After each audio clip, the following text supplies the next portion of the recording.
जय हिंद दोस्तों, एक बार फिर से स्वागत है आप सभी। और आज की क्लास आप सभी के लिए जो भी रेलवे आरपीएफ भर्ती 2024 के एग्जाम की तैयारी कर रहे हैं उन सभी के लिए जीके जीएस के मोस्ट इंपॉर्टेंट क्वेश्चन होने वाले हैं।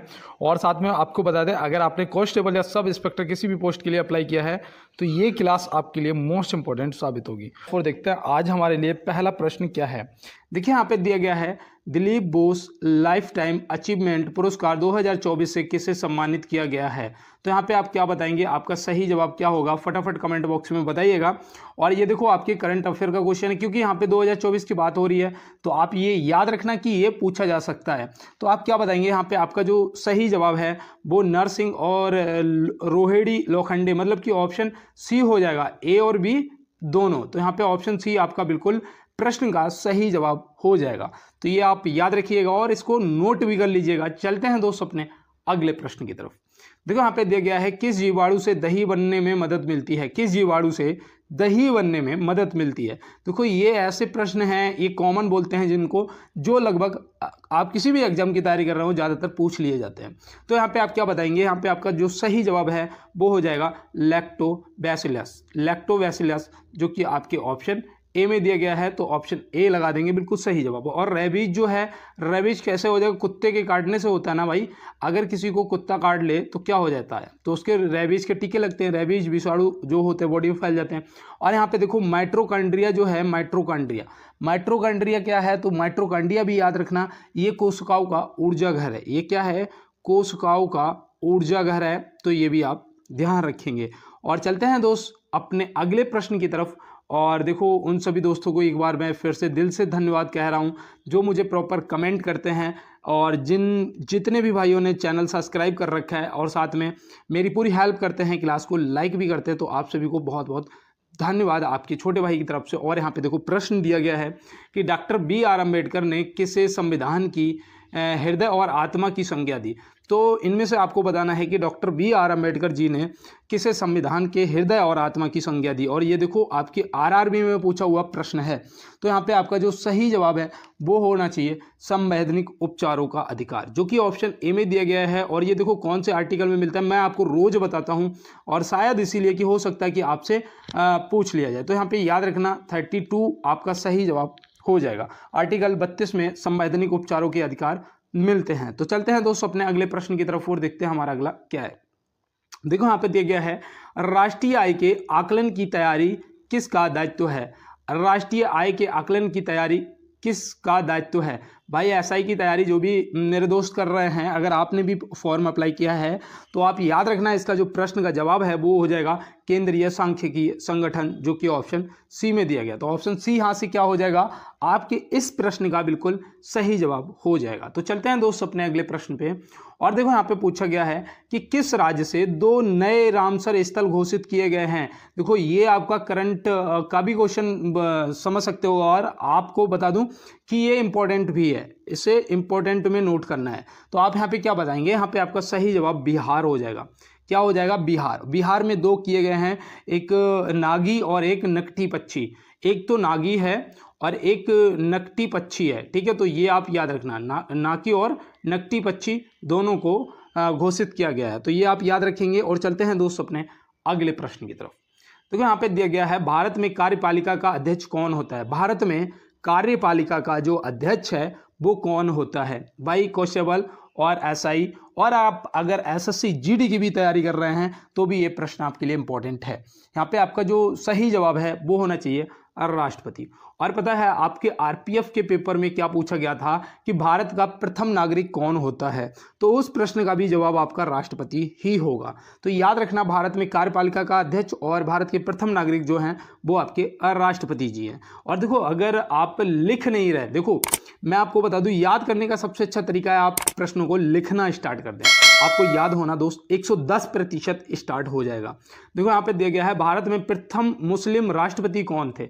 भारत में प्रथम मुस्लिम राष्ट्रपति कौन थे। तो ये देखो प्रश्न कई बार पूछा गया है और मैंने आपको कई बार बताया भी है। तो यहाँ पे आपका सही जवाब डॉक्टर जाकिर हुसैन हो जाएंगे। और अगर आपसे पूछ लिया जाता कि भारत के तीसरे राष्ट्रपति कौन थे, तो भी आप डॉक्टर जाकिर हुसैन जी को टिक करते। तो यहाँ पे आपको समझ आ गया होगा दोस्त प्रश्न। और चलते हैं अपने अगले प्रश्न पे। देखो यहाँ पे दिया गया है भारतीय संविधान के किस अनुच्छेद में लोकसभा के गठन के संबंध में प्रावधान किया गया है। ये देखो, ये भैया जितने भी एसआई वाले हैं और कांस्टेबल दोनों लोग आप सही से इस प्रश्न को नोट करेंगे, और आप अगर एसएससी जीडी की तैयारी करें तो भी जुड़े रहिएगा। इस तरीके के प्रश्न पूछे जाते हैं आपसे, तो आप क्या बताएंगे यहाँ पे, आपका जो सही जवाब है वो हो जाएगा अनुच्छेद 81, जो कि ऑप्शन ए में दिया गया है। और देखो अनुच्छेद 61 में आपको रोज बताता हूँ कि महाभियोग की कार्रवाई राष्ट्रपति जी पे की जाती है, तो ये भी आपको पता होगा। और अनुच्छेद 21 क्या है, तो अनुच्छेद 21 और 20 में क्या है कि आपकी जो पर्सनल स्वतंत्रता होती है, जो पर्सनल स्वतंत्रता, अगर आप मान लो कि अरेस्ट में भी है कोई बंदा, लेकिन उसके जो पर्सनल स्वतंत्रता का मतलब समझ रहे हो ना, अगर उसे लौसंगा आ रही है या XYZ अपनी बॉडी से संबंधित कोई ऐसी समस्या है जिसके लिए वो स्वतंत्र है, आप ऐसे शॉर्टकट में समझिएगा। और चलते हैं दोस्तों अपने अगले प्रश्न की तरफ। देखो यहाँ पे दिया गया है संघीय मंत्री परिषद का अध्यक्ष कौन होता है। संघीय मंत्री परिषद का अध्यक्ष, आज आप देख रहे होंगे कि क्लास का लेवल क्या है, और इसीलिए मैं आपको ये प्रश्न करा रहा हूं कि आपका एक भी नंबर ना कटे। तो यहाँ पे आप क्या बताएंगे, प्रधानमंत्री जी होते हैं। संघीय मंत्री परिषद का जो अध्यक्ष होते हैं वो हमारे प्रधानमंत्री जी होते हैं। और यहाँ से एक प्रश्न आपके लिए और है कि जो आपका अभी नीति आयोग बना है, जो आपका नीति आयोग बना है उसके भी अध्यक्ष कौन है, उसके भी अध्यक्ष आपके प्रधानमंत्री जी होते हैं। जो कि पहले आपकी योजना आयोग थी, जो आपकी पहले योजना आयोग थी, तो ये भी आप याद रखेंगे, जिसका नाम बदलकर अब नीति आयोग कर दिया गया है। तो चलते हैं फिर अपने अगले प्रश्न पे। और देखो यहाँ पे दिया गया है नेशनल डिफेंस एकेडमी NDA कहाँ स्थित है। NDA जो है ये कहाँ पर स्थित है, तो NDA क्या होता है कि भाई 12th करते हैं और सीधे NDA का एग्जाम देते हैं, अगर क्वालिफाई हो जाता है तो आप भारतीय सेना में क्या बन जाते हैं, ऑफिसर बन जाते हैं। तो यहाँ पे नेशनल डिफेंस एकेडमी का पूछा गया है कि कहाँ पर स्थित है। तो आप इसमें क्या होता है, इसमें बहुत ज़्यादा बार हम लोग देहरादून लगा देते हैं, जो कि हमारा गलत हो जाता है। तो देहरादून नहीं लगाना है, जो NDA आपका है वो आपका खड़गवासला में है। कहाँ पर है, खड़गवासला में। देहरादून में भैया क्या है, फिर देहरादून में आपका IMA है। क्या है, IMA। तो IMA जो है वो देहरादून में, इंडियन मिलिट्री एकेडमी जो आपका है वो देहरादून में। आगरा में फिर क्या है, तो आगरा भी आपके लिए इंपॉर्टेंट है, क्योंकि देखो पैरासूट जो ट्रेनिंग स्कूल है, पैरासूट ट्रेनिंग जो स्कूल है, जिसमें देखो जैसे कि आप पैरा ट्रूपर बनते हैं, पैरा कमांडो में जाते हैं ना, तो जो पैरासूट की ट्रेनिंग का स्कूल है वो आपका आगरा में है। तो ये भी आप याद रखेंगे। और चलते हैं दोस्तों अपने अगले प्रश्न की तरफ। देखो यहाँ पे दिया गया है चंद्रयान 3 को लॉन्च करने वाले रॉकेट का नाम क्या था। यहाँ पे आपको बताना है प्रश्न का जवाब कि चंद्रयान 3 को लॉन्च करने वाले रॉकेट का नाम क्या था। तो यहाँ पे जो सही जवाब है वो आपका हो जाएगा LMB-3M4, जो कि ऑप्शन सी में दिया गया। और देखो चंद्रयान 2 को जो लॉन्च किया था वो किसने किया था, तो वो किया था इसने GSLV MK3 और इसे M1, ठीक है। तो ये सेकंड को लॉन्च करने वाला था। 3 जो किया है, जो आपसे पूछा जाएगा वो आपका है LVM-3M4, ठीक है, याद रहेगा ना। तो चलते हैं फिर अपने अगले प्रश्न की तरफ। देखो यहाँ पे दिया गया है, देखो आज थोड़ा सा ये दिक्कत देने लग गया फिर से, जैसा कि मैंने पहले भी बताया था, कभी कभी मेरा फ़ोन दिक्कत दे जाता है। तो यहाँ पे दिया गया है कि पाक जल संधि किसे जोड़ती है। पाक जल संधि जो है वो किसे जोड़ती है, यहाँ पे आपको ये बताना है। तो यहाँ पे ये प्रश्न कई बार ये पूछा भी जा चुका है और आपको पता भी होना चाहिए, तो इसको आप नोट करिए। अगर पता है तो ठीक है, मन्नार एवं बंगाल की खाड़ी लिखा हुआ मिल जाए, या फिर भौगोलिक स्थिति से, जैसे कि आज हम बोल सकते हैं भारत और श्रीलंका, जो कि यहाँ पे ऑप्शन ए में दिया गया है। तो ये आपको याद रहेगा ना दोस्त, भूल तो नहीं जाओगे, बंगाल एवं मन्नार की खाड़ी, या फिर बोल सकते हो भारत और श्रीलंका। तो चलते हैं दोस्त अपने अगले प्रश्न पे और देखते हैं हमारा अगला क्या है। तो यहाँ पे दिया गया है भारत का बगीचा किस शहर को बोला जाता है। भारत का बगीचा किस शहर को बोला जाता है। देखो इंपॉर्टेंट है भाई, आपको पता होना चाहिए कि बेंगलोर को बोला जाता है। किसे बोला जाता है, बेंगलोर को बोला जाता है। अगर आपसे पूछा जाता कि फूलों की घाटी जो राष्ट्रीय उद्यान है, फूलों की घाटी राष्ट्रीय उद्यान जो है वो आपका कहाँ है, तो वो आपका उत्तराखंड में है। जो आपके फूलों की घाटी या फिर बोल सकते हो कि फूलों की घाटी या राष्ट्रीय उद्यान जो है वो आपका उत्तराखंड में है। केरल में आपका क्या है, तो केरल में आपके मसालों के लिए जाना जाता है, मसालों का बगीचा या ऐसे बोल सकते हो, तो मसालों के लिए आपके केरल को जाना जाता है। तो चलते हैं फिर अपने अगले प्रश्न पे और देखते हैं हमारा अगला क्या है। आमिर खुसरो द्वारा किस संगीत यंत्र का इस्तेमाल किया गया था? आमिर खुसरो द्वारा किस संगीत यंत्र का इस्तेमाल किया गया था? तो यहाँ पे आपका सही जवाब क्या होगा, तो मैं उम्मीद करता हूँ कि यहाँ पे आपने सितार लगाया होगा। देखो सितार के तो जनक थे ही, तबला के भी थे, तो यहाँ पे आप ऑप्शन सी लगाइएगा, ए और बी दोनों। हो सकता है ऑप्शन में आपको सितार या तबला एक मिले, अगर दोनों मिलते हैं तो ऑप्शन भी मिलेगा आपको ए और बी दोनों, तो आप तुरंत लगा देना ऑप्शन सी, आपका सही जवाब हो जाएगा। तो चलते हैं फिर अपने अगले प्रश्न की तरफ और देखते हैं हमारा अगला क्या है। तो क्या यहाँ पे दिया गया है, राष्ट्रीय विज्ञान दिवस किस दिन मनाया गया है? राष्ट्रीय विज्ञान दिवस किस दिन मनाया? मैं उम्मीद करता हूँ आपने प्रश्न का जवाब कर दिया होगा कि राष्ट्रीय विज्ञान दिवस कब मनाया गया है। तो यहाँ पे आपका सही जवाब जो है वो हो जाएगा 28 फरवरी। 28 फरवरी आपका सही जवाब हो जाएगा। देखो इसे नोट कर लेना, ये भी इंपॉर्टेंट है। और 15 जनवरी को क्या मनाया जाता है, तो याद रखना थल सेना दिवस मनाया जाता है। और 30 जनवरी को क्या मनाया जाता है, तो 30 जनवरी को आपका शहीद दिवस मनाया जाता है। तो ये भी आप याद रखेंगे। और चलते हैं दोस्त अपने अगले प्रश्न की तरफ।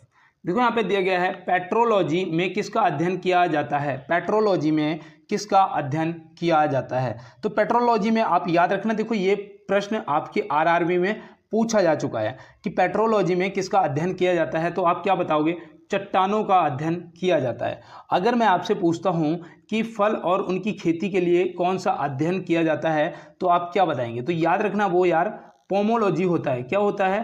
पोमोलॉजी होता है। नोट करिएगा, पोमोलॉजी होता है। और अगर आपसे मैं मृदा का अध्ययन पूछूं तो आप क्या बताएंगे? तो याद रखना वो पेडोलॉजी होता है। वो क्या होता है? पेडोलॉजी होता है। और ये पोमोलॉजी होता है। फल के अध्ययन को पोमोलॉजी और मृदा के अध्ययन को पेडोलॉजी बोलते हैं। पेडोलॉजी बोलते हैं, तो ये भी आप याद रखेंगे। और चलते हैं दोस्त फिर अपने अगले प्रश्न की तरफ। देखो यहाँ पे दिया गया है, भारतीय राष्ट्रीय कांग्रेस के किस अधिवेशन में नरमपंथी और गर्मपंथी एकजुट हुए थे? ये देखो प्रश्न आपके लिए इंपॉर्टेंट है। आप एक बार जब भी पेपर देने जाएं तो भारतीय राष्ट्रीय कांग्रेस के जितने भी अधिवेशन हुए थे वो देखो एक बार देख के जाना है। तो यहाँ पे आप क्या बताएंगे? यहाँ पे जो आपका सही जवाब है वो आपका हो जाएगा लखनऊ अधिवेशन, जो कि ऑप्शन सी में दिया गया है। और ये भी आपको पता होना चाहिए ये लखनऊ अधिवेशन जो है ये कब हुआ था, तो आप क्या बताएंगे? ये भैया 1916 में हुआ था। कब हुआ था? 1916 में हुआ था। तो ये भी आप याद रखेंगे। और देखो मद्रास का जो अधिवेशन था वो तो तीसरा अधिवेशन हुआ था ना, पहला मुंबई में, दूसरा कोलकाता में, तीसरा मद्रास में। तो 85, 86, 87, तो ये कब हुआ था? तो ये 1887 में हुआ था। तो ये भी आप देखो याद रखना, हो सकता है कि आपसे पूछ लिया जाए। तो चलते हैं फिर अपने अगले प्रश्न की तरफ और देखते हैं हमारा अगला क्या है। देखो यहाँ पे बोला गया आज क्वेश्चन 17 से 18 हो गया और मुझे याद नहीं रहा एक बार भी कि आप लोगों को बता दूं कि जितने भी भाई बहन मेरे नए पुराने मुझे देख रहे हैं या सुन रहे हैं, एक बार अपने भाई को सपोर्ट करने के लिए क्लास का लाइक वाला बटन जरूर दबा दें और साथ में चैनल को सब्सक्राइब भी कर लें। और देखो 1 मिनट के लिए मैं रुकता हूं मात्र क्लास के अंदर, और अब भी आप सभी कर लो, प्रेजेंट लगा दो, लाइक कर दो, शेयर कर दो और चैनल को सब्सक्राइब भी करना है। और आप लोगों का बहुत सपोर्ट है, उसके लिए सभी दोस्तों को मेरा धन्यवाद, थैंक यू। देखो यहाँ पे आप दिया गया है कि अंतर्राष्ट्रीय बाल श्रम दिवस श्रम निषेध दिवस कब मनाया जाता है?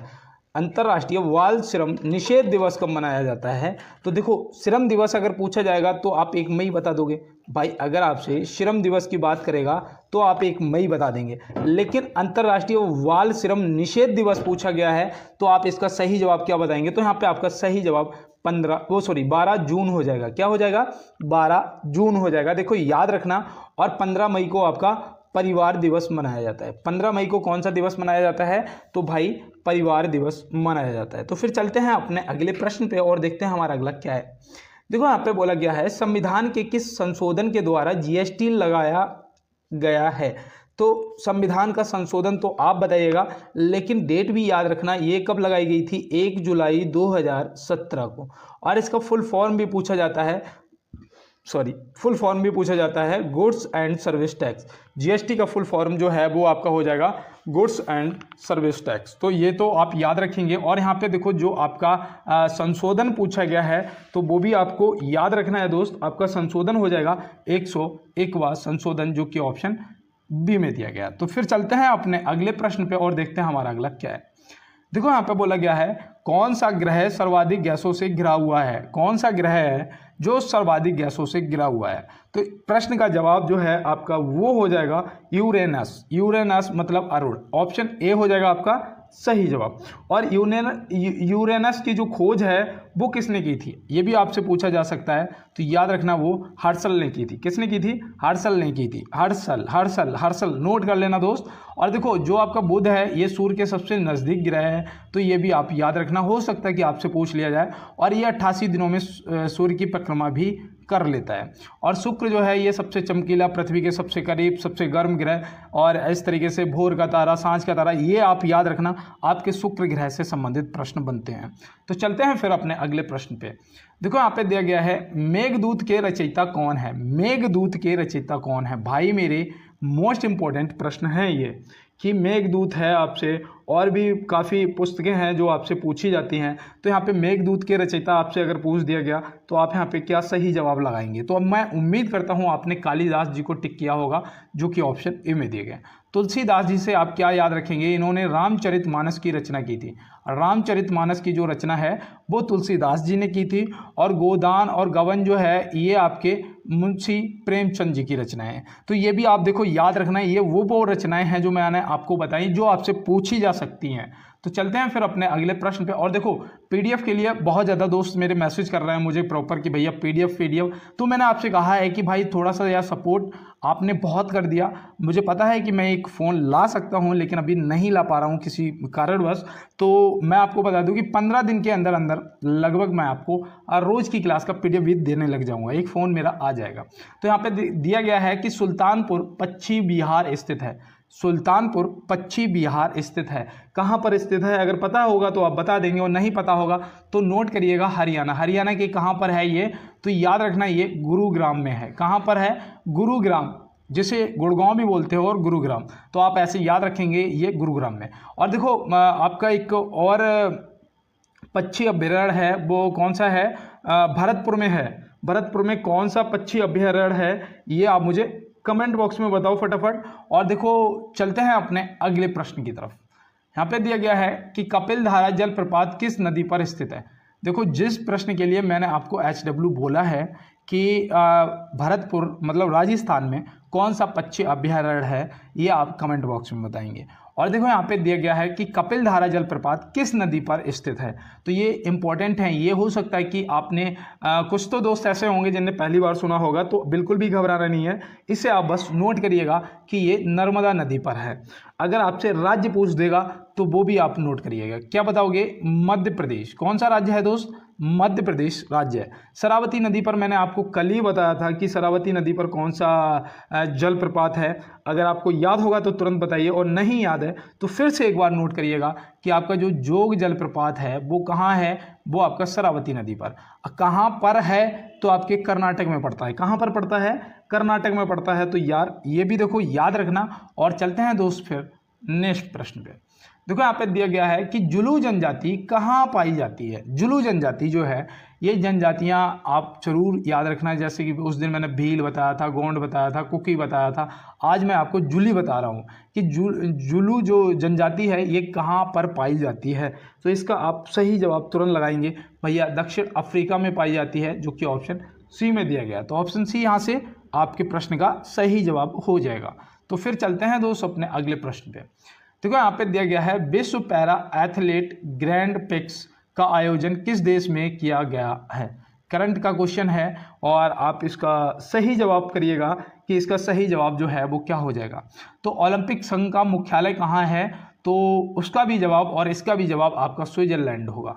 स्विट्जरलैंड, जो कि ऑप्शन सी। और आपको पता है मैंने बहुत दिन पहले करंट अफेयर में पढ़ा था कि सबसे लंबी जो ट्रेन है वो कहाँ चली थी? स्विट्जरलैंड में चलाई गई थी। तो ये भी देखो याद रखना दोस्त। और चलते हैं अपने अगले प्रश्न की तरफ। जवाहर सागर बांध किस राज्य में स्थित है?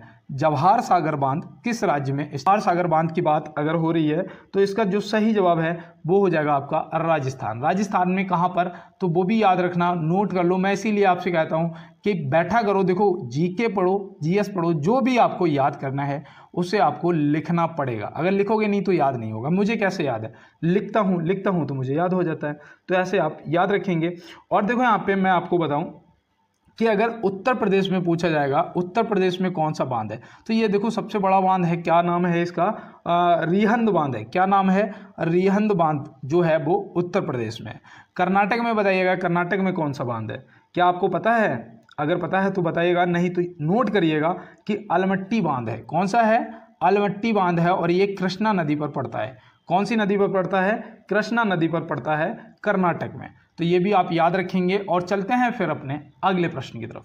और आप लोगों का इतना सपोर्ट है उसके लिए मैं आज वाकई में आपको फिर से एक बार दिल से धन्यवाद, थैंक यू बोल रहा हूँ।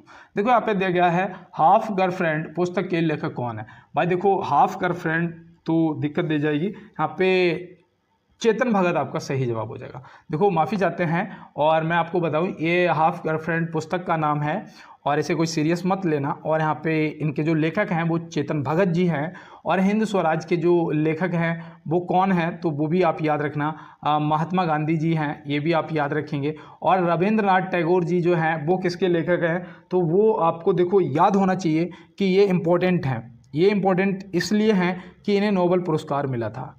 किसके लिए मिला था, तो याद रखना यार, उसका नाम क्या था? गीतांजलि। क्या था? गीतांजलि के लिए इन्हें नोबेल पुरस्कार मिला था। और कब मिला था? 1913 में मिला था। कब मिला था? 1913 में। वो पहले भारतीय थे ये जिन्हें नोबेल पुरस्कार मिला था साहित्य के लिए। तो चलते हैं फिर अपने अगले प्रश्न की तरफ। देखो यहाँ पे दिया गया है कि भारत की सबसे लंबी दूरी तय करने वाली ट्रेन कौन सी है? देखो इस प्रश्न में मुझे पता है कि बहुत सारे मेरे दोस्त इस प्रश्न का जवाब गलत करने वाले हैं, लेकिन आपने अगर जवाब कर दिया है, देखो A B C D, confuse मत होना कि ए होगा या बी होगा, ए होगा या बी होगा। अगर आपने ए किया है तो ए होगा, बी किया है तो बी होगा, लेकिन प्रश्न का सही जवाब सी होगा, विवेक एक्सप्रेस। अब चलो विवेक एक्सप्रेस से समझते हैं ये कितने किलोमीटर की दूरी तय करती है। तो पहले तो आपको बता दें असम के डिब्रूगढ़ से ये चलती है, और तमिलनाडु के कन्याकुमारी तक जाती है। कहाँ तक जाती है? ये कन्याकुमारी तक जाती है। तो डिब्रूगढ़ से कन्याकुमारी ये कितनी किलोमीटर की दूरी तय करती है? हो सकता है कि पूछ लिया जाए। तो सबसे ज़्यादा जो दूरी तय करने वाली ट्रेन है विवेक एक्सप्रेस है, और इसकी दूरी है 4153 किलोमीटर। क्या है? 4153 किलोमीटर, 4153 किलोमीटर। और भारत की सबसे तेज चलने वाली ट्रेन आपकी वंदे भारत एक्सप्रेस है। तो ये तो आपको पता ही होगा। और यहाँ पे देखो जो सबसे लंबी दूरी तय करती है विवेक एक्सप्रेस है, और 4153 किलोमीटर की दूरी डिब्रूगढ़ से कन्याकुमारी। तो चलते हैं फिर अपने अगले प्रश्न पे। वर्तमान में भारत का सबसे लंबा प्लेटफॉर्म कौन सा है? वर्तमान में पूछा गया है, तो वर्तमान में आप इसका सही जवाब क्या करेंगे? देखो इसका बिल्कुल सटीक जवाब करना है, तो आपका सही जवाब हुबली हो जाएगा। क्या हो जाएगा? हुबली हो जाएगा आपका सही जवाब। इसकी जो लंबाई है वो कितनी है, तो आप तुरंत याद रखना कि 1507 मीटर है। कितनी है? 1560 मीटर है। और इससे पहले कौन सा था? शायद खड़गपुर था ना।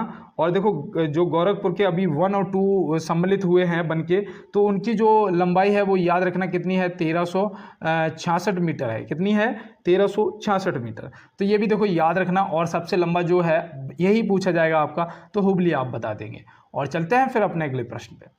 रेल इंजन के आविष्कारक कौन है? रेल इंजन के आविष्कारक कौन है? देखो ये प्रश्न आपके लिए है इंपॉर्टेंट। बताइएगा, आपको लग रहा है ना आपके ट्रेन से संबंधित प्रश्न पूछे जाएंगे। अब यहाँ पे आप बताइए कि रेल इंजन के आविष्कारक कौन है। और यहाँ पे अगर आपसे ये भी पूछ दिया कि कब करा था, तो आप क्या बताओगे? तो देखो रेल इंजन के जो आविष्कारक हैं वो हैं जॉर्ज स्टीफेंस। तो यहाँ पे जॉर्ज स्टीफेंस आपका ऑप्शन ए सही हो जाएगा। एडवर्ड जेनर ने किसका आविष्कार किया था? आप सोच रहे होंगे, तो आपको मैंने पहले भी बताया था, इन्होंने चेचक के टीके की खोज की थी। किसके? चेचक के टीके की खोज की थी। मार्टिन कूपर जो है ये किसके आविष्कारक हैं? क्या आपको पता है? शायद आपको नहीं पता है कि जो फ़ोन आप देख रहे हैं इसके जो आविष्कारक हैं वो मार्टिन कूपर हैं। जो आप अभी फ़ोन देख रहे हैं अपने हाथ में, मोबाइल फ़ोन, इसके आविष्कारक मार्टिन कूपर हैं। और इन्होंने कब करा था? तो ये भी याद रखना, 1973 में इसका आविष्कार करा था, मोबाइल फ़ोन का। तो ये तो आपको पता चल गया। और मैं आपको बता दूं, जो आप मोबाइल फ़ोन पे देखो, एक लॉजिक वाली बात कि आप हेलो बोलते हो ना सभी को, भाई किसी को भी अगर फ़ोन करते हो सबसे पहले हेलो बोलते हो। हेलो क्यों बोलते हो, कभी सोचा है? तो इसका रीज़न ये है कि जो, जैसा कि मुझे पता है कि जिसने फ़ोन का आविष्कार किया था सबसे पहले, किसने किया था बताइएगा? किसने किया था ये आप बताएंगे। और देखो, मैं इतना स्टोरी आपको बताता हूँ कि उन्होंने सबसे पहली कॉल जो थी वो अपनी गर्लफ्रेंड को करा था। किसे करा था? अपनी गर्लफ्रेंड को कॉल किया था। अब उन्होंने जब गर्लफ्रेंड को कॉल किया था, उसका नाम था हेलो। क्या नाम था? हेलो नाम था। तो यहाँ पे देखो दिया गया है कि भारत के नए गृह मंत्री कौन बने। देखो, अब जो नया मंत्रिपरिषद बना है, एक बार दोस्त देख लेना, क्योंकि हो सकता है प्रश्न आपसे वहाँ से जरूर पूछे जाएंगे। तो आप यहाँ पे क्या बताएंगे, भारत के नए गृह मंत्री कौन बने हैं? तो आप याद रखना, अमित शाह जी बने हैं। कौन बने हैं? अमित शाह जी। और आपके रक्षा मंत्री राजनाथ सिंह जी, तो ये तो आपको पता ही है, याद रखना। और जेपी नड्डा जी क्या बने हैं बताओ? यहाँ पे जेपी नड्डा जी का नाम है, तो ये क्या बने हैं? ये बने हैं स्वास्थ्य एवं कल्याण मंत्री। क्या? स्वास्थ्य एवं कल्याण मंत्री। तो ये भी आप याद रखेंगे। और चलते हैं दोस्त अपने अगले प्रश्न की तरफ। देखो, यहाँ पे बोला गया है डर्बी शब्द संबंधित है। डर्बी शब्द संबंधित है, तो याद रखना है जो डर्बी शब्द है वो घुड़दौड़ से संबंधित है। किससे? घुड़दौड़ से संबंधित है। और क्रिकेट से याद रखना, गली शब्द है, और चाइना मैन है, और आपका गुगली है, तो ये स्लिप है। तो ये सब क्या है? ये आपकी क्रिकेट से संबंधित है। देखो, आपकी हॉकी से मैंने उस दिन आपको बताया था पेनल्टी स्ट्रोक बताया था, और पेनल्टी किक बताया था आपका फुटबॉल से। ये भी आपको पता होना चाहिए कि फुटबॉल से पेनल्टी किक और पेनल्टी स्ट्रोक हॉकी, क्रिकेट से आपका, और ये घुड़दौड़ जो है वो डर्बी से शब्द से संबंधित है। तो चलते हैं फिर अपने अगले प्रश्न की तरफ। भीमराव अंबेडकर का समाधि स्थल क्या कहलाता है? पहले तो सभी दोस्तों को ने जो मुझे प्रॉपर बोलते हैं जय भीम, तो उन सभी को पहले तो जय भीम, जय भारत। और मैं आपसे यही कहूँगा कि आपको देखो, भीमराव अंबेडकर जी के बारे में हर स्टूडेंट को पता होना अनिवार्य है, पता होना अनिवार्य है। तो पहली चीज़ तो ये है कि इनका जो जन्म है वो महू में हुआ था। कहाँ हुआ था? महू में हुआ था, जो कि मध्य प्रदेश में पड़ता है। कहाँ पड़ता है दोस्त? मध्य प्रदेश में पड़ता है। अब इनकी समाधि स्थल का नाम अगर आपसे पूछा जाएगा तो आप क्या बताएंगे? तो याद रखना, चैत्य भूमि। चैत्य भूमि बताओगे कहाँ पर स्थित है? तो ये भी आपको पता होना चाहिए, ये मुंबई में स्थित है। कहाँ पर है? मुंबई में स्थित है। क्या आपको पता है राजघाट किसकी समाधि स्थल का नाम है? राजघाट। तो राजघाट हमारे महात्मा गांधी जी की समाधि स्थल का नाम है। शक्ति घाट किसकी समाधि स्थल का नाम है? बताओ, शक्ति घाट किसकी समाधि स्थल का नाम है? तो ये हमारी इंदिरा गांधी जी का नाम है। ये हमारी दादी इंदिरा गांधी जी का नाम है। और देखो, अगर आपसे विजय घाट पूछेगा तो आप क्या बताओगे? विजय घाट पूछेगा तो आप क्या बताओगे? तो लाल बहादुर शास्त्री जी को याद रखना। लाल बहादुर शास्त्री जी को आप याद रखेंगे। तो चलते हैं फिर अपने अगले प्रश्न पे और देखते हैं हमारा अगला क्या है। देखो, यहाँ पे दिया गया है हड्डियों और दांतों की रचना के लिए कौन सा विटामिन अनिवार्य है? आप एक बार क्या करेंगे, क्लास को बस लाइक वाला बटन दबा देना, अपने भाई को भी सपोर्ट कर देना थोड़ा सा, और चैनल को सब्सक्राइब भी कर लेना, और ज़्यादा से ज़्यादा क्लास को अपने दोस्तों के साथ में शेयर कर देना, स्टेटस लगा देना। हड्डियों और दांतों की रचना के लिए कौन सा विटामिन अनिवार्य है? तो इस प्रश्न के आपके जवाब जो है वो हो जाएगा विटामिन डी। विटामिन डी कहते हैं हमें सूर्य से प्राप्त होती है, लेकिन मैं आपको बताऊं जो हम लोग खाते पीते हैं ना, उससे हमें विटामिन डी के जो सेल्स होते हैं वो प्राप्त होते हैं। जो विटामिन डी के सेल्स हैं वो प्राप्त होते हैं, लेकिन वो एक्टिव तब होते हैं जब सूर्य का प्रकाश के संपर्क में बॉडी हमारी पहुंचती है, तो वो एक्टिवेट होते हैं। तो इस ऐसे आप याद रखेंगे। और विटामिन बी की कमी से बेरी रोग होता है, ये भी आप याद रखना। और विटामिन ई की कमी से बांझपन होता है, और इसे क्या ब्यूटी विटामिन भी बोला जाता है। विटामिन ई को ब्यूटी विटामिन भी बोला जाता है। जो आप शैम्पू यूज करते हैं उसमें कौन सा विटामिन होता है? उसमें आंवला होता है और विटामिन ई होता है। तो ये आप याद रखेंगे। मैं तो पतंजलि शैम्पू देखा था, उसमें क्या आता है? Vitamin E. देखो, यहाँ पे दिया गया है महावीर का प्रथम शिष्य कौन था? महावीर जी का, ये देखो पहले तो याद रखना कि जैन धर्म के 24वें तीर्थकार थे। ये आप जरूर याद रखना कि आपसे पूछा जा सकता है। अंतिम बा 24वें, ऐसे याद रखोगे। महावीर का प्रथम शिष्य कौन था? तो ये देखो प्रश्न आपके लिए इंपॉर्टेंट है। तो आप क्या बताएंगे? वो जमाली था। क्या था? जमाली था। महावीर स्वामी का मूल नाम जो था वो वर्धमान था। तो ये भी आप याद रखेंगे। और चलते हैं अपने फिर अगले प्रश्न की तरफ। भारत के मौद्रिक नीति कौन बनाता है? भारत के मौद्रिक नीति कौन बनाता है? देखो ये प्रश्न आपके आरआरबी में पूछा गया है और हो सकता है ये प्रश्न आगे भी पूछ लिया जाए, तो याद रखना RBI, reserve bank of India. Reserve bank of India मतलब कि भारतीय रिजर्व बैंक आपका सही जवाब प्रश्न का हो जाएगा। तो चलते हैं फिर अपने अगले प्रश्न पे। चौरी चौरा क्रांति के समय भारत का वायसराय कौन था?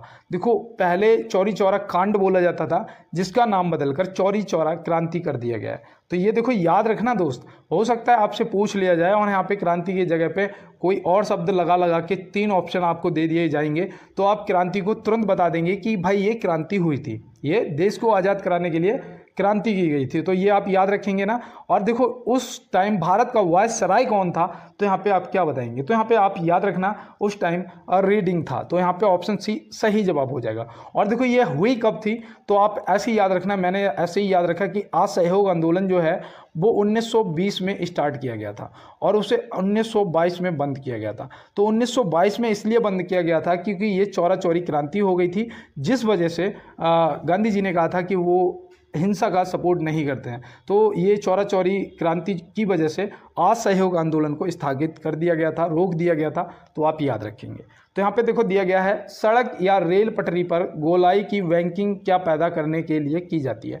आपने देखा होगा जब ट्रेन की पटरी आती है तो ऐसे दूर से ऐसे मोड़ते हुए लाते हैं, या रोड है ऐसे दूर से ऐसे और इस साइड से थोड़ा उठा हुआ होता है। तो ये जो होता है ये क्यों किया जाता है, कहने का मतलब ये है। तो याद रखना अभिकेंद्रीय बल, जो कि ऑप्शन सी में दिया गया। और ये देखो प्रश्न आपका एसआई वालों के लिए तो मोस्ट इंपॉर्टेंट है, और अगर आप उत्तर प्रदेश पुलिस की तैयारी कर रहे हैं तब भी ये प्रश्न आपके लिए इंपॉर्टेंट है। तो चलते हैं फिर अपने अगले प्रश्न पे और देखते हैं हमारा अगला क्या है।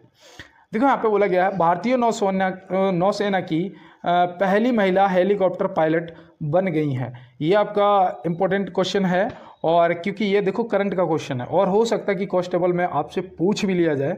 तो भारतीय नौसेना की जो पहली महिला हेलीकॉप्टर पायलट बनी है वो कौन बनी है? तो यहाँ पे आप क्या बताएंगे? आप याद रखेंगे अनामिका बी राजीव, जो कि ऑप्शन बी में दिया गया है। तो ऑप्शन बी यहाँ से क्या हो जाएगा? आपके प्रश्न का बिल्कुल दोस्त सही जवाब हो जाएगा। तो चलते हैं फिर अपने अगले प्रश्न पे। देखो यहाँ पे दिया गया है कि लाइफ डिवाइन पुस्तक के लेखक कौन है? लाइफ डिवाइन पुस्तक के लेखक कौन है? तो यहाँ पे देखिए अब प्रश्न पे चलते हैं और आप सपोर्ट करेंगे, मुझे पूरा भरोसा है। और यहाँ पे दिया गया है लाइफ डिवाइन पुस्तक के लेखक कौन है? तो लाइफ डिवाइन पुस्तक के जो लेखक हैं वो हैं श्री अरविंदो घोष, जो कि ऑप्शन ए में दिया गया है। और ये देखो लाइफ डिवाइन कई बार पूछी जा चुकी है, तो इसलिए आप इसे याद रखेंगे। और देखो बंकिम चंद्र चटर्जी जी ने आपका राष्ट्रीय गीत लिखा था। कौन सा लिखा था? राष्ट्रीय गीत लिखा था। और देखो रविंद्रनाथ टैगोर जी ने आपका राष्ट्रीय गान लिखा था। तो ये भी याद रखना, राष्ट्रीय गीत और राष्ट्रीय गान जो है ये आप याद रखेंगे। और इनसे संबंधित चलो एक एक पुस्तक भी बता देते हैं। देखो बंकिम चंद्र चटर्जी जी से आपकी पूछी जाती है आनंद मठ। कौन सी? आनंद मठ पूछी जाती है। देखो आपको याद आ गया होगा कि हाँ ये इंपॉर्टेंट पुस्तक है। और देखो यहाँ पे रविंद्रनाथ टैगोर जी से आप कौन सी पुस्तक याद रखेंगे? तो रविंद्रनाथ टैगोर जी से आप याद रखना पोस्ट ऑफिस। कौन सी याद रखेंगे? Post office. तो पोस्ट ऑफिस जो है ये भी कई बार पूछी जा चुकी है और लगभग एसएससी के एग्जाम में तो ज़्यादातर पूछी जाती है। तो चलते हैं फिर अपने अगले प्रश्न की तरफ। देखो यहाँ पे दिया गया भारत के राष्ट्रीय ध्वज का डिजाइन किसने तैयार किया था? भारत के राष्ट्रीय ध्वज का डिजाइन किसने तैयार किया था? तो यहाँ पे आपका जो सही जवाब है वो क्या होगा? तो आप तुरंत बताएंगे पिंगली वेंकैया जी, जो कि ऑप्शन ए में दिया गया है। और मैं आपको यहाँ पे देखो बताने वाला हूँ कि जो ये तैयार किया गया था 1916 में।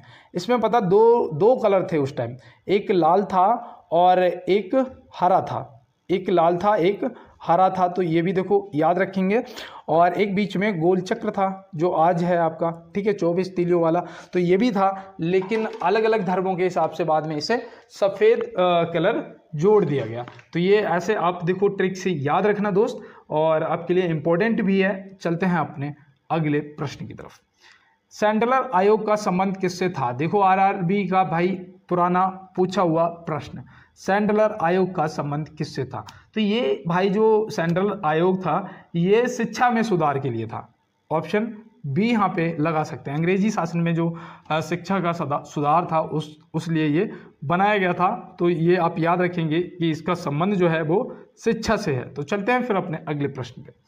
देखो यहाँ पे बोला गया है कि खिलाफत आंदोलन आरंभ किया था। खिलाफत आंदोलन जो है ये किसने आरंभ किया था? तो तो ये आप याद रखना कि दो मुस्लिम भाई थे, मोहम्मद अली और शौकत अली, मोहम्मद अली और शौकत अली। तो याद रखना मोहम्मद अली और शौकत अली, और भी अली बंधु लोग जो थे उन्होंने स्टार्ट किया था। तो यहाँ पे हम लगा सकते हैं ऑप्शन सी, अली बंधुओं ने। और देखो महात्मा गांधी जी से आप क्या याद रखेंगे, तो महात्मा गांधी जी से याद रखना असहयोग आंदोलन, जो कि मैंने अभी आपको बताया था। और सुभाष चंद्र जी से फॉरवर्ड ब्लॉक याद रखना, जिसकी स्थापना 1939 में हुई थी। मुझे लग रहा है कि आपको रट गया होगा ये फॉरवर्ड ब्लॉक 1939, क्योंकि मैं ये आपको लगभग हर क्लास में बताता हूँ, क्योंकि मुझे पता है किसी ना किसी शिफ्ट में पूछ लिया जाएगा। और यहाँ पे देखो दिया गया है कि भारत का मसाले का बगीचा किसे कहा जाता है। अभी मैंने आपको बताया था कि भारत का मसाले का बगीचा किसे कहा जाता है। तो अब आप इसका तुरंत जवाब करिएगा। यहाँ पे आपका जो सही जवाब है वो हो जाएगा केरल। और फूलों की घाटी आपकी जो है वो उत्तराखंड हो जाएगी। और जो कश्मीर है वहाँ पे आपका केसर पाया जाता है। केसर के लिए वहाँ पे एक जगह है जो कि बहुत फेमस है, पंपोर। क्या जगह का नाम है? पंपोर। तो ये भी देखो याद रखना दोस्त। और चलते हैं दोस्त अपने अगले प्रश्न की तरफ। देखो यहाँ पे दिया गया है, मंगल ग्रह सूर्य के चारों ओर एक परिक्रमा कितने दिनों में करता है। मंगल ग्रह का कलर जो है वो कैसा है? लाल है। कैसा है दोस्त? लाल है। अब यहाँ पे बताओ मंगल ग्रह जो है वो सूर्य के चारों ओर एक परिक्रमा कितने दिनों में करता है। तो यहाँ पे आप क्या बताएंगे? आपका जो सही जवाब है वो होना चाहिए 687 दिन। 687 दिन, ऑप्शन सी आपका सही जवाब हो जाएगा। 365 दिन जो हैं ये आपके पृथ्वी को लगते हैं।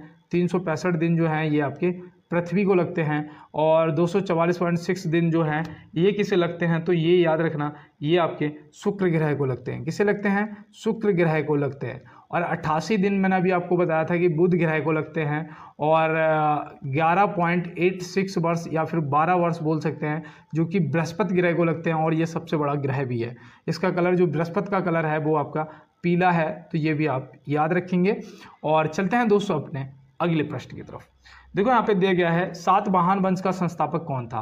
सातवाहन वंश, तो मैंने आपको गुप्त वंश और संगम वंश और आपको मौर्य वंश, आपको नंद वंश, ये सारे वंश पहले ही रटवा चुका हूँ। और सातवाहन वंश यहाँ पे पूछ लिया गया है। तो सातवाहन वंश का जो संस्थापक था वो राजा सिमुक था, जो कि ऑप्शन ए में दिया गया है। तो सिमुक या आप याद रखेंगे।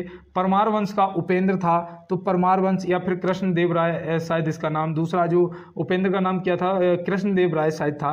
तो अभी मुझे ये कंफर्म नहीं है, लेकिन हाँ फिर भी मैं 90% सही जा रहा हूँ, कृष्णदेव राय। ठीक है। और देखो ये परमार वंश के संस्थापक थे। क्या? परमार वंश के संस्थापक थे। तो ये तो आप याद रखेंगे। ठीक है। और देखो यहाँ पे दंती दुर्ग जो दे रखा है ये भी इंपॉर्टेंट है, क्योंकि ये किसके थे? राष्ट्रकूट के।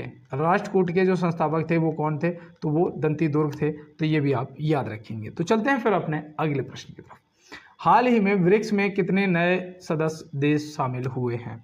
तो पहले कितने थे भाई? ब्रिक्स की स्पेलिंग जब लिखोगे ना, एक एक देश का नाम आपको साफ दिख जाएगा। जो पहले देश का कैपिटल है वो वहाँ से स्टार्ट होता है। जैसे ब्रिक्स में आई आता है इंडिया, आर आता है रूस। तो इस तरीके से वहाँ पे जितने भी आपको अल्फ़ाबेट दिखेंगे वहाँ से आपको समझ आ जाएगा। तो वहाँ पे पहले तो 5 थे, अब टोटल कितने हो गए? अब टोटल 10 हो गए। तो हम क्या बताएंगे यहाँ से कितने नए देश जुड़ गए हैं? तो 5 देश और प्लस हो गए हैं। अब आपको याद करने हैं 10 देश। अभी तो 5 ही करने थे ना, अब आपको 10। और ये देखो हाल ही में, मतलब कि करंट का क्वेश्चन है और ये पूछ लिया जाएगा। और एसआई वाले भैया आप 10 के 10 याद कर लेना। हो सकता है कि आपसे उन नए 5 में से कोई एक देश पूछ लिया जाए, ऑप्शन में देखे कि इनमें से कौन सा नया देश जुड़ा है। 2 पुराने दे देगा या 3 पुराने दे देगा और एक नया दे देगा, तो आप जवाब कर ले जाएंगे। तो चलते हैं फिर अपने अगले प्रश्न की तरफ। देखो यहाँ पे दिया गया है, बांडीवास का युद्ध कब हुआ था। बांडीवास का युद्ध कब हुआ था। तो बांडीवास का जो युद्ध है आप तुरंत बताएंगे कि भैया ये तो 1760 में हुआ था। कब हुआ था? 1760 में हुआ था, जो कि आपका सही जवाब हो जाएगा। और यहाँ पे इसकी डेट भी याद रखना, अगर आपसे पूछा जाए तो 22 जनवरी को हुआ था। कब हुआ था? 22 जनवरी 1760 में। 1761 में एक युद्ध और हुआ था, अगर नाम पता है तो बताओ। देखो यहाँ पे तृतीय युद्ध है, ये किसका है? पानीपत का है। किसका है? पानीपत का। अब 1774 में किसका युद्ध हुआ था बताओ। 1774 में आपके रूहेला का युद्ध हुआ था। कौन सा? रूहेला का युद्ध। भाई ऐसा ही वालों खास तौर पे ध्यान दो, और कांस्टेबल वाले भैया लोग आप तो सारे के सारे नोट करते जाओ। आप सारे के सारे नोट करते जाओ, एक बार रिवीजन और कर लेना। और देखो 1565 में किसका युद्ध हुआ था बताओ, तो याद रखना ये तालीकोटा का युद्ध हुआ था, तालीकोटा का युद्ध हुआ था। बताओ बिलग्राम या कन्नौज का युद्ध, जिसे बिलग्राम या कन्नौज का युद्ध बोलते हैं, वो कब हुआ था? तो आप क्या बताएंगे? 1540 में हुआ था। कब हुआ था भैया? 1540 में हुआ था। याद रहेगा ना। और वो तो मैंने आपको पानी, खाना, चाय और घर, वो तो मैंने आपको रटवा ही दिए हैं, 26, 27, 28, 29। अब यहाँ पे देखो दिया गया है कि कांग्रेस का तीसरा अधिवेशन कहाँ हुआ था। अभी मैंने आपको बताया भी था क्लास के स्टार्टिंग में। यहाँ पे देखो जो पहला है वो तो आपका मुंबई में हुआ था, दूसरा जो है वो आपका कोलकाता में हुआ था, तीसरा जो आपका है वो मद्रास में हुआ था। तो यहाँ पे तीनों आपको पता हो गए। अब इनके अध्यक्ष कौन थे आपको पता होना जरूरी है, क्योंकि हो सकता है आपसे पूछ लिया जाए। तो जो आपका प्रश्न का जवाब है मद्रास, तो इसके जो अध्यक्ष थे वो याद रखना बदरुद्दीन तैयबा जी थे। वो कौन थे? वो बदरुद्दीन तैयबा जी थे। याद रहेगा ना आपको। कोलकाता का जो अधिवेशन हुआ था, जिसे हम दूसरा अधिवेशन बोलते हैं, इसके अध्यक्ष कौन थे? तो आप याद रखना दादा भाई नौरोजी जी थे। कौन थे? दादा भाई नौरोजी जी थे। अब अगर पहले की बात करते हैं, जो कि ये 1885 में हुआ था और ये 1886 में हुआ था, और तीसरा जो है ये 1887 में हुआ था। याद रहेगा ना। अब देखो जो पहला हुआ था उसके अध्यक्ष तो आपको पता ही होगा, WC बनर्जी। कौन थे? WC बनर्जी। तो ये भी आप व्योमेश चंद्र बनर्जी, ऐसे सीधा पूरा नाम सुनिएगा। तो चलते हैं फिर अपने अगले प्रश्न की तरफ। साइमन कमीशन वापस जाओ का नारा किसने दिया? साइमन कमीशन वापस जाओ का नारा किसने दिया? तो ये देखो थोड़ा सा मुझे डाउट लग रहा है, क्या आप ये कंफर्म कराएंगे? चलिए आज मैं आपको ये प्रश्न कमेंट बॉक्स में करने के लिए SW देता हूँ। मिलते हैं नेक्स्ट क्लास में नेक्स्ट प्रश्नों के साथ में। तब तक के लिए आप सभी मेहनत करेंगे, स्वस्थ रहेंगे, मस्त रहेंगे, और सभी को मेरा जय हिंद।